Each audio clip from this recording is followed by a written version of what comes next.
Dear Mr. Sharp, first I would like to express my appreciation for your competent representation up to this point. It is apparent to me that you are taking appropriate interest in my case and are demonstrating much discernment and skill as it concerns this unique situation.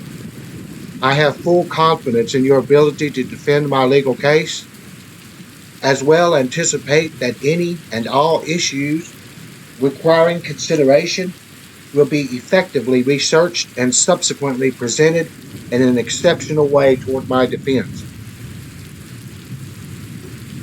From the outset, it has been evident that you astutely perceived the real issues that are consequential and that resulted in my felony charge.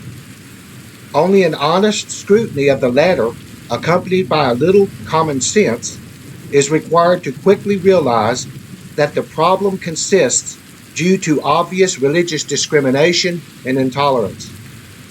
Equally evident has been the unyielding accosting of my constitutional rights.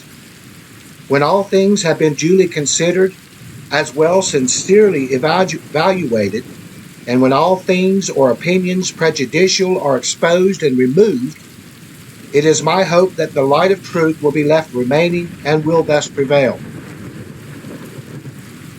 When this occurs, then the precepts of the First Amendment will be courageously and rightfully upheld, this despite any pressures or forces exerted upon it due to religious bias, subtle deceit, or outright slander and lies.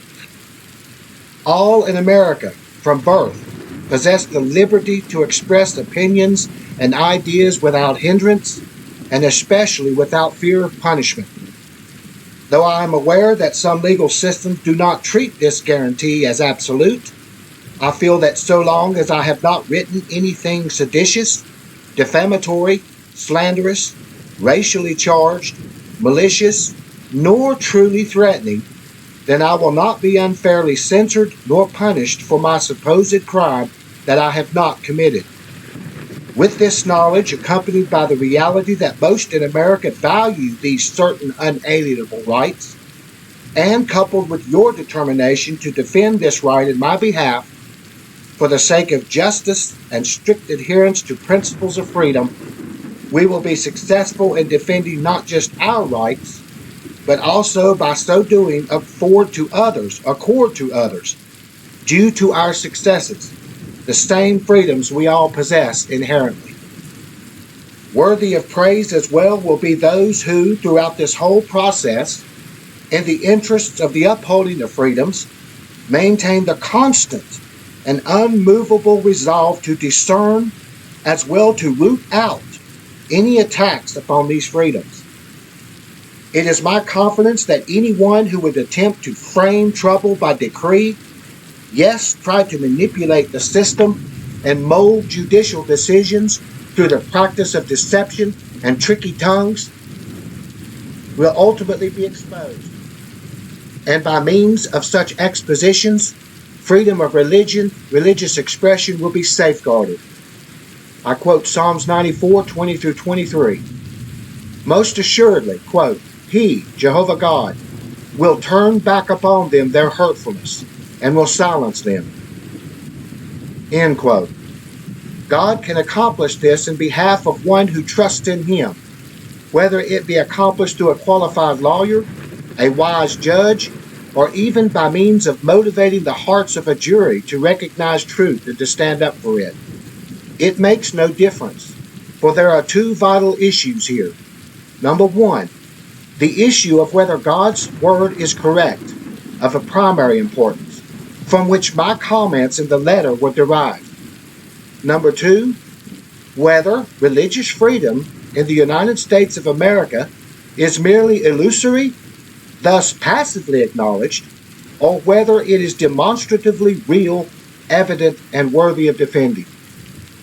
Again, I am grateful that you are representing me as my counsel and wish to cooperate with you in any and all things that will accomplish our worthy ends.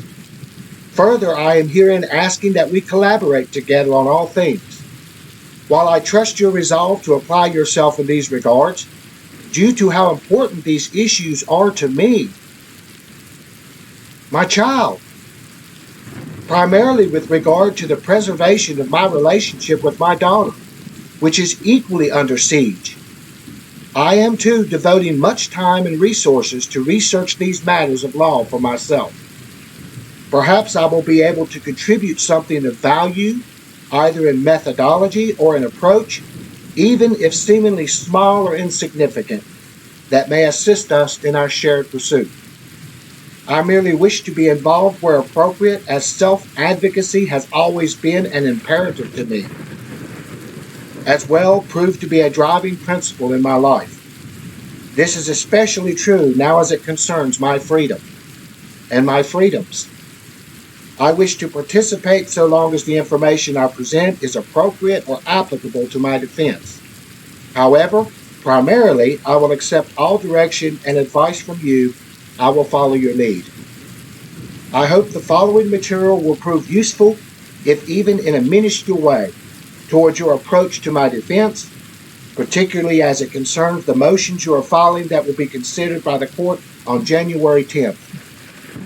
Firstly, I would like to draw attention to a significant date that precedes the 10th of January by a mere 6 days.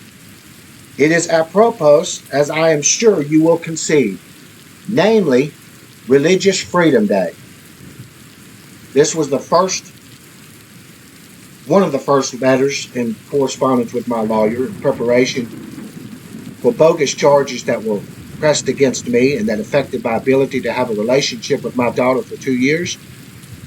And I'm going to stop the video here and continue this package that I sent to my lawyer and other videos.